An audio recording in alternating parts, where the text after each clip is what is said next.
Okay, we're going to get right into chapter 2 here. Let's go ahead. I'm going to share the screen. We're going to work off the PowerPoint today again. You may want to use the PDF. It's fine either way. It's the same information in both. All right, so setting yourself up for success. Again, objectives here. You'll want to define what success means to you. You want to identify campus resources to support your success.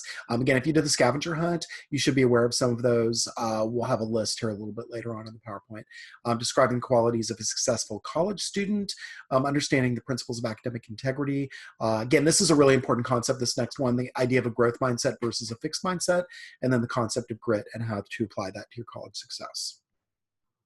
All right, so let's go ahead and hit this. And again, just kind of thinking about what success is and how you determine success, right? I mean, if there is a ultimate kind of end goal to get a degree, obviously that's something that we're gonna, obviously focus on. We'll talk a little bit later in the semester about short-term, medium-term, and long-term goals. That again, this degree might be kind of a long-term goal that you have, and that there are steps along the way that you want to take and goals that you want to set in order to be able to achieve this kind of larger goal. Okay, so success often depends on these things. And again, you'll notice these track to certain chapters. And again, some of these might look like they happen only in live class settings, but obviously we have ways to kind of replicate those in the online environment.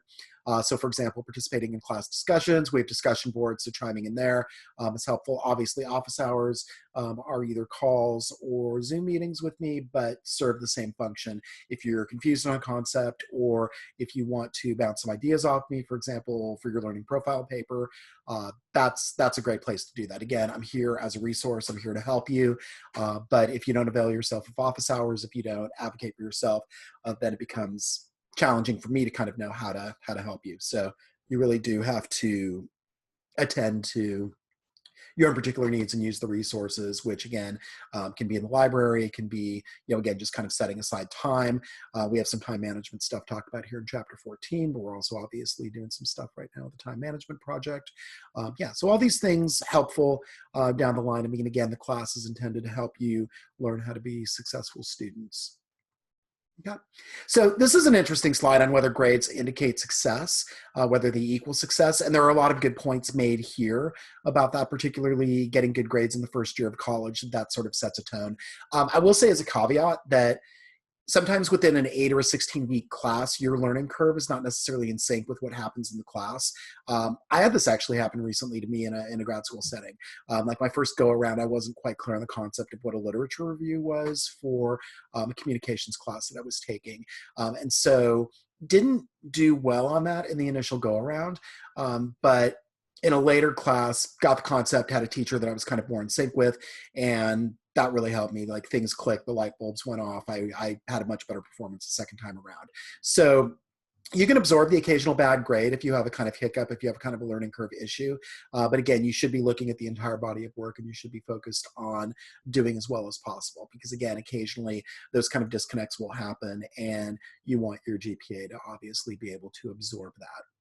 Okay, so using your resources is very important. I mean, obviously, the library has a lot of features. We'll get into that a little bit later in the semester, but it's more than just books, obviously, right? So there's a lot of online resources you can use.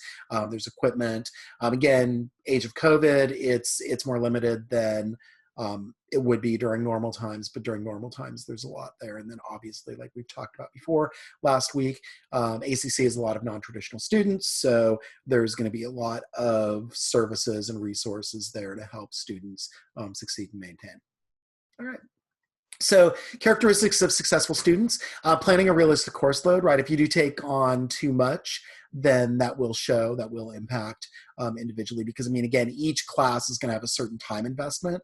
And while professors might be cognizant that you have other classes, they're also going to have certain priorities, and they are also going to have certain sorts of demands that the class will entail. And again, that's through experience, that's through teaching the class, that's through what needs to be conveyed, that's through all the kind of departmental objectives and the particular course objectives, right? So it's not necessarily that the instructors are thinking that they're the only class, but there's certainly things that that you're going to need to to learn in the class in order to be successful in it. And there's exercises and papers and tests that you'll need to do in order to demonstrate that you've done that. So using campus resources, taking care of yourself physically, and that can be just basic eating and sleeping. I mean, we'll talk about that towards the end of the semester, but getting rest is important, eating right is important. All those things will help you function better. Showing up to class, right? And again, in our cases here, obviously it's watching all the videos as they come. It's participating in discussions, reading and reviewing course materials, scheduling study time, avoiding procrastination, and having support. All those things really important as you try to build yourself up as a successful student. Okay. The 7 keys to success. This is something that we share around in the department quite a bit. Obviously, showing up is kind of the first step on that, right? If you're not there, you can't learn. Being prepared, managing your time, your life, and your stress, right? So again, if you don't have time management, if you're too stressed out, if there's other things in your life that are impinging upon your schoolwork, it's going to be really hard to succeed in a school environment. Putting in the effort, right? So you actually do need to work at it. Again, staying motivated is important. I mean, again, if you are not motivated, it's hard to put in the effort. Those things go hand in hand. Seeking assistance when needed, and then learning from everything, right? So obviously your successes are happy, they're good. You get the positive reinforcement of, say, an A on a paper or an A on a test. Those things are great, but you can learn a lot from those sorts of failures as well, right? So you might not learn it right away necessarily, but as you work at it, you might get perspective, and it will all, again, it's an entire body of work, right? So obviously you're going to look at individual classes and how those function, but you're also going to look at that in terms of just the bigger overall picture of your college career. All right. So academic integrity is really important. Like we talked about in the chapter 1 video, it reflects on the quality of the school. So the school reinforces it, as well as it reflects obviously on you as a person, your character and all that. So cheating, deception, fabrication, plagiarism, and plagiarism as an English instructor by trade is one that I am very keen to. Right. So these are forms of plagiarism, and there's some obvious ones: submitting somebody else's work as your own. But there's other ones here that might be surprising, right? So taking passages from your previous work without adding citations, rewriting somebody's work, using quotations but not citing the source. These might be kind of milder forms of plagiarism in that you're still doing the work, but you want to show where those quotes come from. Again, those attributions are important. When you're writing a paper, when you're using quotes, you're in an academic conversation, right? So you are contributing to this kind of larger conversation that's going on about the particular topic. And so letting people know specifically what people you're bringing into the conversation is really important and really helpful to the person who is reading your paper, right? So, and again, yeah, this is something that, again, we want to be on guard for. We want to make sure that we're doing original work, but at the same time, you obviously in your scholarship, you want to be able to integrate other people's ideas and show how they might reinforce your own or show how you might have disagreements. All right, so the growth mindset versus the fixed mindset. The growth mindset is the belief that intelligence can be developed, that you can focus on learning, that you see effort as the key to success, and you thrive in the face of a challenge. So all those things are important. So, various times over the last few years, I've been open to trying to learn Spanish, to trying to learn the trumpet. And when I've put time and energy into that, I've seen improvement. I've seen myself grow slowly and incrementally, right? If you have a fixed mindset, you believe intelligence is fixed, it can't be changed, you can't learn anything new, those sorts of things, right? So a focus on looking smarter grades over learning, right? It's kind of more appearances rather than do you see yourself changing and growing? And it's hard work, and it can be uncomfortable at times when you are learning. There can be the sense of frustration in not kind of immediately knowing or not being able to master something. But if you work at it and put enough effort into it, and you have guidance from an instructor, oftentimes you will eventually be able to get into that place, and that's good, right? So And then also with fixed mindset, seeing effort as a sign of low ability, wilting in the face of challenge, all those sorts of things, right? So, I mean, obviously, the growth mindset is something where you think you can learn at any age, in any situation. So in particular for non-traditional students, important to have that, but it's really important for all students to have that, because again, if you are here, you should be ostensibly trying to learn. You know, grades are kind of a byproduct of how well you meet the parameters of certain assignments and tests, but that also involves the learning that you're doing, and that's really ultimately the important thing here. Okay, and then just some links here that you can explore. And then this idea of grit, right? So, and there's a worksheet in the extra credit section, which does a little bit more of this if this concept is interesting to you. But this idea of the disposition to pursuing very long-term goals with passion and perseverance, sustained over time.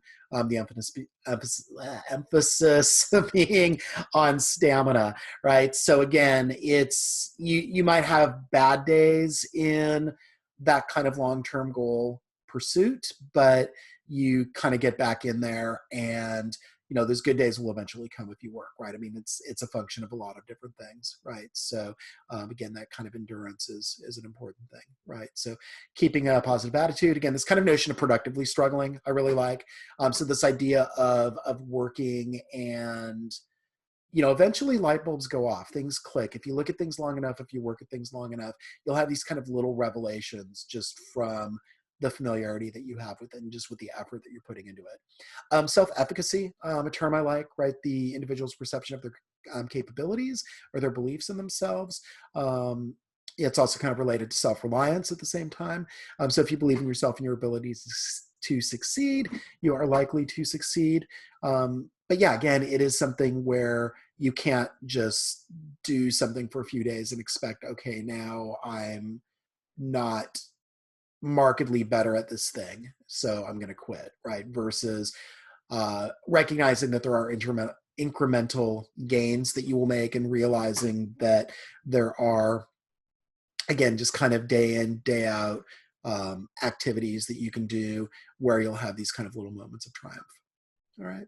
And just a couple of videos here if you're interested in a little bit more on grit and how that works, including the grit scale, which I believe is also something that tracks to what's in the extra credit. Okay. So key takeaways here, again, just kind of the same things as before.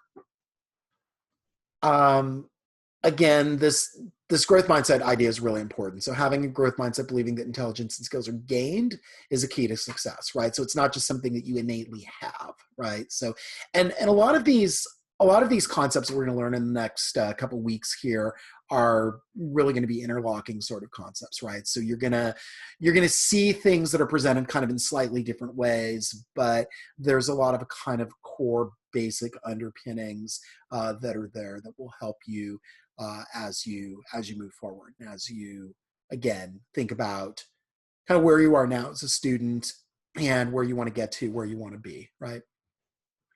So yeah, so that concludes chapter 2.